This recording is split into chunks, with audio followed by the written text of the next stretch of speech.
நினைச்ச வண்டி கிட்டி நினைச்ச வண்டிக்காரன் நினைச்ச இடத்துல நிற்க முடியாது. அதுக்காக கொஞ்சம் ஃப்ளாറ്റ് போமி நிற்கണം. அப்பதான் அந்த വണ്ടി വരും. அப்பதான் அந்த இடത്ത് പോകാൻ முடியும். പിന്നെ കൂടെ ഫോട്ടോ എടുക്കാൻ പറ്റിയത് അത് അവരുടെ ഫോണിലും ക്യാമറയിലുമാണ് എടുത്തത്. സിനിമ റിലീസ് ആയപ്പോഴാണ് എനിക്ക് അവർ അയച്ചു തന്നത്. വിജയെ പറ്റി ഒരു കാര്യം പറയാതിരിക്കാൻ വയ്യ. നമസ്കാരം സുഹൃത്തുക്കളെ, ഇത് സോഷ്യൽ മീഡിയയുടെ കാലമാണ്. സോഷ്യൽ മീഡിയയുടെ കാലമായതുകൊണ്ട് തന്നെ പലതരം അവതാരങ്ങളെ നമുക്ക് കാണേണ്ടതായിട്ടുണ്ട്. ആറാട്ടണ്ണൻ, ഉണ്ണിക്കുട്ടൻ, അലൻ ജോസ് പെരേര ഇങ്ങനെ കുറെ ടീമുകൾ, ഇത് കൂടാതെ കുറെ വാലുകളും ഉണ്ട്. അക്കൂട്ടത്തിൽ ഉണ്ണിക്കുട്ടൻ കുറച്ചുകൂടെ ഭേദമാണ്. ബിക്കോസ് അലൻ ജോസ് പെരേരയെ പോലെ അത്രയും വേണ്ടാത്ത പരിപാടികളൊന്നും നമ്മുടെ ഉണ്ണിക്കുട്ടൻ കാണിക്കുന്നില്ല. കുറച്ചുകൂടെ സിൻസിയർ ആയിട്ട് നമുക്ക് തോന്നും. ആ ഉണ്ണിക്കുട്ടൻ ഈ ഇടയ്ക്ക് വിജയെ കാണാൻ വേണ്ടി കാൽനടയായി പോയത് വലിയ വാർത്തയായിരുന്നു. ഇങ്ങനെ ഉണ്ണിക്കുട്ടൻ കാരണം മംഗലം ഡാം ഫേമസ് ആയി. മംഗലം ഡാമിൽ നിന്ന് നടന്ന ഉണ്ണിക്കുട്ടൻ അങ്ങനെ ചെന്നൈയിലെത്തി വിജയെ കണ്ടു എന്നാണ് നമ്മുടെ ഉണ്ണിക്കുട്ടൻ ഇപ്പോൾ പറയുന്നത്. പക്ഷേ വിജയ് പോയി കണ്ട ഒരു പ്രൂഫും ഇല്ല. ഇത് കാണുന്ന ആളുകൾ സോഷ്യൽ മീഡിയയിൽ ഇത് ഉണ്ണിക്കുട്ടൻ ചുമ്മാതെ അടിച്ചിറക്കുന്നതാണ്, പുള്ളിക്ക് കാണാൻ പറ്റിയില്ല എന്നൊക്കെയുണ്ട്. ഉണ്ണിക്കുട്ടന്റെ പല കലാപരിപാടികളും കാണുമ്പോൾ എനിക്ക് തോന്നുന്നത് ഈ ഉണ്ണിക്കുട്ടൻ മാത്രമേ ഉള്ളൂ വിജയുടെ ഫാൻ എന്നാണ്. ഇതിനേക്കാളും കടുത്ത വിജയ് ആരാധകൻ എനിക്കൊരു കൂട്ടുകാരനുണ്ടായിരുന്നു. ഇതിലും തീവ്രമായ വിജയ് ഫാൻസ് ഉള്ള ഒരു നാടാണ് നമ്മുടെ കേരളം എന്ന് പറയുന്നത്. പക്ഷേ ഈ ഉണ്ണിക്കുട്ടൻ കയറി ഹൈലൈറ്റ് ആവാൻ ഉണ്ണിക്കുട്ടൻ്റെതായ ചില രീതികളും പരിപാടികളും ഒക്കെ ഉണ്ടായിരുന്നു. എന്തായാലും ഉണ്ണിക്കുട്ടൻ വിജയെ കണ്ടു എന്നാണ് ഉണ്ണിക്കുട്ടൻ പറയുന്നത്. നടൻ വിജയുടെ ആരാധന മൂത്ത് കാൽനടയായി അദ്ദേഹത്തിനെ കാണാൻ പോയ ഒരു ആരാധകന്റെ കഥയാണ് ഇനി പറയാനുള്ളത്. ഉണ്ണിക്കണ്ണനാണ് ഈ ആഗ്രഹ സാഫല്യം ഉണ്ടായത്. മഹാലിംഗപുരത്തെ ഷൂട്ടിംഗ് ലൊക്കേഷനിൽ വെച്ച് വിജയെ അയാൾ കണ്ടു. ജനുവരി 1-ന്, അതായത് ഈ വർഷം 1-ാം തീയതി പാലക്കാട് മംഗലം ഡാമിൽ നിന്ന് യാത്ര ആരംഭിച്ചു. ഒറ്റ ലക്ഷ്യമുള്ളൂ, വിജയെ കാണുക. ഹായ് ഉണ്ണിക്കണ്ണൻ, മംഗലം ഡാം. വിജയ് സാറിനെ കണ്ടു. ലൊക്കേഷനിലാണ്, കോസ്റ്റ്യൂമിലായതുകൊണ്ട് ഫോട്ടോ വീഡിയോ ഒന്നും മൊബൈലിൽ അവിടെ ലൊക്കേഷനിലേക്ക് ഫോണും ഒന്നും കൊണ്ടുപോകാൻ പറ്റില്ല.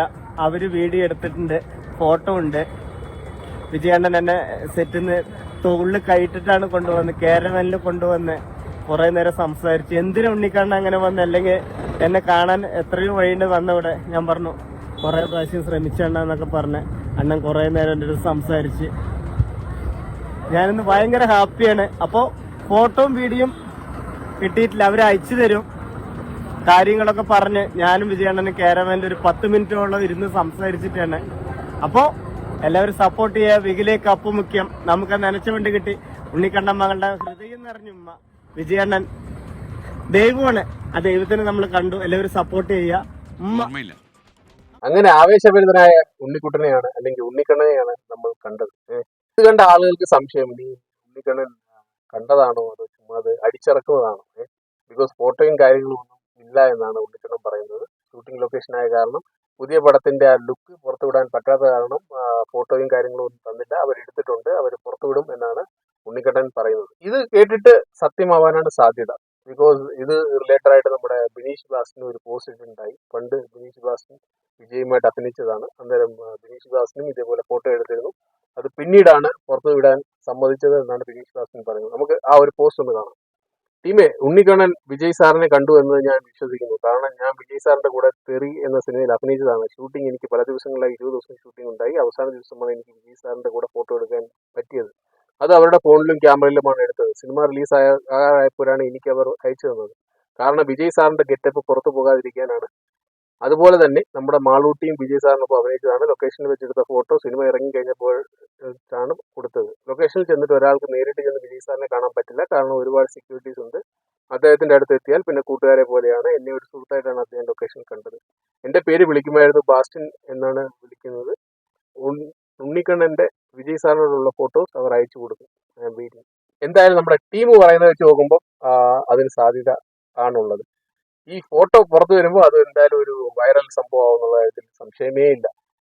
പിന്നെ ഈ ഉണ്ണിക്കണ്ണനെ ചീത്ത വിളിക്കുന്നവർ മനസ്സിലാക്കുക. ഓരോരുത്തർ അവരുടെ ജീവിതം ജീവിക്കുന്നു. എന്തായാലും ഉണ്ണിക്കണ്ണന്റെ സന്തോഷം വിജയുടെ ഫാനായിട്ട് വിജയെ അവിടെ പോയി കാണുക, നടന്നു പോയി കണ്ട ഒരു വ്യക്തിയാണ്. അപ്പൊ അത്രത്തോളം പുള്ളിക്ക് സന്തോഷം തരുന്ന ഒരു കാര്യമാണ്. അതുകൊണ്ട് ഇവനൊക്കെ ഭ്രാന്താണോ, ഇവൻ പണിയെടുത്താലേ ഇവന് ഉണ്ടാക്കാൻ പറ്റത്തുള്ളൂ, അല്ലെങ്കിൽ ഇവന്റെ വീട്ടിൽ കഞ്ഞി വേണമെങ്കിൽ വിജയെ പോയി കണ്ടുകൊണ്ട് കാര്യമുണ്ടോ എന്നൊക്കെ പറയുന്ന ടീമുകൾ, പുള്ളിയുടെ ഒരു ആഗ്രഹം പുള്ളി അത് സബലീകരിച്ചു. ഓരോരുത്തർക്കും ഓരോ ആഗ്രഹമാണ്. പുള്ളിയുടെ ആഗ്രഹം പുള്ളി സബലീകരിക്കാൻ ഇങ്ങനെ നടന്നു. അതുകൊണ്ട് അതിനെ നമ്മൾ അത്രത്തോളം നെഗറ്റീവായിട്ട് കാണേണ്ടതായിട്ടുണ്ടോ എന്നാണ് എനിക്ക് ഇതിൽ തോന്നുന്ന കാര്യം. അങ്ങനെയുള്ള നെഗറ്റീവ് കമന്റ്സ് കണ്ട ഉണ്ണിക്കണ്ണൻ റെസ്പോൺസ് ഞാൻ കാണുകയുണ്ടായി. അപ്പോൾ എന്താണ് ഇതിനെപ്പറ്റി കൂടുതൽ കാര്യങ്ങൾ ഉണ്ണിക്കണ്ണന് പറയാനുള്ളത് നമുക്ക് കണ്ടിട്ട് വരാം. എനിക്കൊന്നും വിശ്വസിക്കാൻ പറ്റില്ല. കാറിൽ പോയപ്പോൾ പ്രൊഡ്യൂസർ സാറാ വന്നത്. കുറച്ച് നേരം വെയിറ്റ് ചെയ്യും. ഉണ്ണിക്കണ്ണ പറഞ്ഞ കാറിൽ തന്നെ ഇരുന്നു. പല സെറ്റിലും വെളിയിൽ നിന്നിട്ട് നമുക്ക് പറ്റിയിട്ടുള്ളൂ.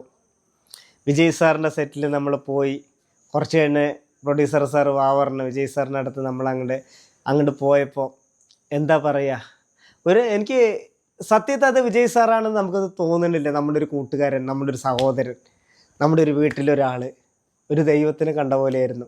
ദൈവമാണ്. അങ്ങനെ പോയി അവിടെ സെറ്റിൽ ഇങ്ങനെ പാൻറ് ഷർട്ട് ഇട്ട ഒരാളിങ്ങനെ വന്നിട്ട് തോളിൽ കേട്ടിട്ട് നീ എന്തിനാ കാര്യം ഉണ്ണിക്കണ്ണ വാ തമ്പി പറഞ്ഞ് തോളിൽ കേട്ട് എല്ലാവരും ഇങ്ങനെ ഞെട്ടിത്തെറിച്ചിരിക്കണം. ഞാനും ഞെട്ടിത്തെറിച്ചിരിക്കണം. നമ്മുടെ മലയാളികൾ അവിടെ ഉണ്ടായി, മലയാളി നടിയുണ്ടായി, പിന്നെ കുറേ മലയാളികളുണ്ടായി. എല്ലാവരും ഇവിടെ നോക്കി. കാരവനിൽ പോയപ്പോൾ കയറി പറഞ്ഞില്ല സാറ് കയറി, ഇല്ല തമ്പി കയറി പറഞ്ഞ് അങ്ങനെ കാരവനിൽ പോയി.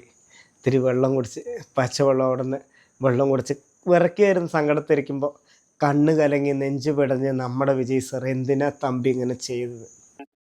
ഇത് കേട്ടപ്പം വിജയെ പറ്റി ഒരു കാര്യം പറയാതിരിക്കാൻ വയ്യ. ഇപ്പൊ ബിനീഷ് ബാസൻ പറയുന്നതായാലും ഈ പുള്ളി ഉണ്ണിക്കണ്ണൻ പറയുന്നതായാലും വിജയുടെ അടുത്ത് ചെല്ലാൻ ഭയങ്കര പാടാണ്. പക്ഷെ എടുത്തെത്തി കഴിഞ്ഞു കഴിഞ്ഞാൽ പുള്ളി സ്വന്തം ആളെ പോലെയാണ് എല്ലാവരെയും കരുതുന്നത്. തോളത്ത് കൈയിട്ട് സ്നേഹത്തോടെയുള്ള സംസാരം, ഇതൊക്കെയാണ് വിജയുടെ മുഖമുദ്ര. അതുകൊണ്ട് തന്നെയാണ് വിജയ്ക്ക് ഇത്ര ഫാൻസ്.